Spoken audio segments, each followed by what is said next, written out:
Here we go. Peas. Crop year of 2023. One would make the assumption peas like it dry. Well, that's just what peas are known for. They like it dry. They do well in dry conditions. So the question was, is that the case? Did peas do well in a dry year? And we can, at Patura Seeds and Domain, can speak to that because we received 1.5 inches of rain from seeding peas to harvesting peas.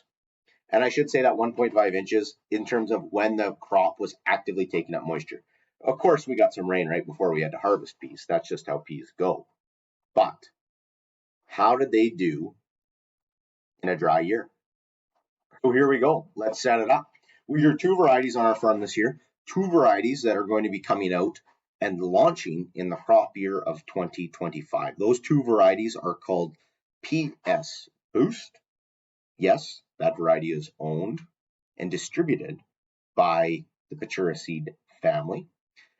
And AAC Julius, a new variety from FP Genetics that will be coming out in 2025.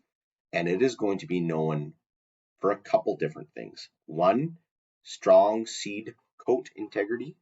And number two, a smaller seed for easier handling and better seed quality. Who doesn't love better seed quality? So we had two fields, and those were our average yield results on the farm this year. We ended up with a very light plant stand, which we assumed was going to be happen. And for two reasons, we were okay with it. One, we were seeding at a lighter rate than we should have based on the seed quality. Now, that lighter rate was still well into 240, 250 pound territory because of poor seed quality or low germ coming off the crop year of 2022. So we ended up with 6, for the most part, plants per square foot on most, but it was also because we were trying to increase the seed as much as possible to prep it for its production year and then launch year. A very thin plant stand, which given the moisture probably wasn't as big a yield hit as we might have thought. We applied some early season starter phosphate with it, and as well 2 times rate on seed liquid inoculant because 2 out of our 3 tanks was metering out seed because of the high seeding rate, and we were not able to do a granular in furrow. We did a pre-emergent herbicide, which is not on here, of Authority, Supreme, and glyphosate, in crop, Viper, and then a fungicide trial, which you can see the results of those in our Did Fungicides Pay in a Dry Year video, which will be further down attached to all the Agronomy Grower Meeting videos, which you'll get a notification on if you hit subscribe. Most YouTubers are, shooting for like, oh, subscribe so we hit 100,000 viewers or 1 million viewers. If you subscribe, you might be the lucky one and be the 350th subscriber. So let's keep working on it. I digress. Back to peas, light plant stand, early maturity, harvested by August 20th, with yield results ranging between 40 and 45, which was above our crop insurance. So in all, we'll call it a win. And on top of that, good seed quality of 99 and 100% germs for next year's seed. Oh, we also had some variety trials out there in the marketplace.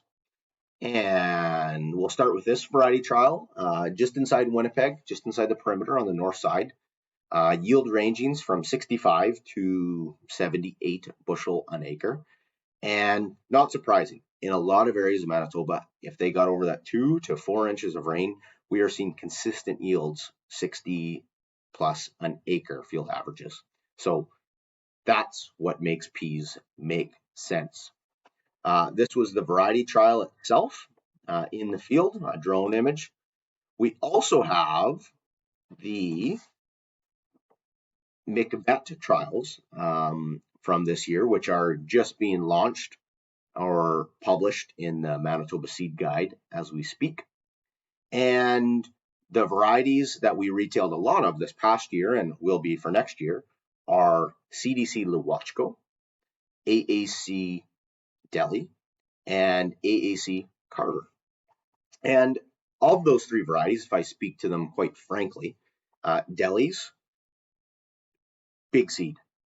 It is going to produce the biggest seed. Because of that, produces very high yields.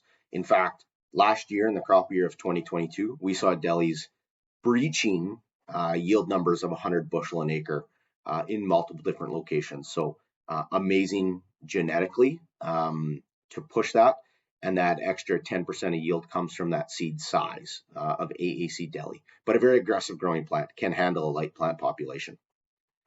Number two, CDC Luwachko. This is probably going to average 113%, I believe, in Manitoba, which is one of the highest ones. And given excess moisture, it can handle it. It puts on a ton of vegetation, a lot of water evaporation compared to some other pea varieties. Very aggressive growing, which can also be a little bit of a downside. I mean, who doesn't love aggressive growing? But that aggressive growing nature or that indeterminate growth seemed to delay maturity in the Luwachko this year, but it also gave growers the biggest chance at a highest yield. So something to keep in mind when choosing your variety. And then Julius will be launched in 25. Again, smaller seed, be consistent seed quality, but also packing a protein punch with its yield. And then PS Boost. And what we're learning with PS Boost after growing it 2 years on the farm and looking at Manitoba, Saskatchewan, and Alberta yield data is it's performing really well if you're in that average to dry soil conditions. And that's probably why we saw PS Boost do really well on our farm and not so much in this trial on the north side of Winnipeg. Anywhere we're seeing dry conditions like Carberry, Lighter Land, Melita, Swan River, Stonewall, the yield is really, really coming out compared to some of the other long-standing varieties. And of course, the second characteristic that PS Boost brings is the only variety with a VG for seed coat integrity or seed coat breakage. And number third is a consistent high protein.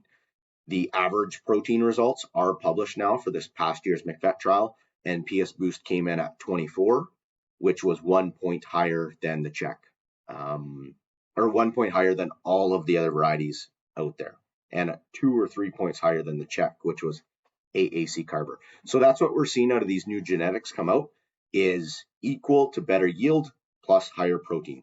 Hopefully one day protein pays. But that's another discussion for another day. So thank you for tuning in to peas. We're excited to see peas next year in Manitoba because a lot of field conditions are in really good shape. So we should be able to get early planting on peas done. And we all know that can be key to a successful pea start and a successful pea outcome. So if, as always, you have any questions, give us a call. Happy to talk through different varieties because we are seeing varieties perform very differently in different areas of Manitoba.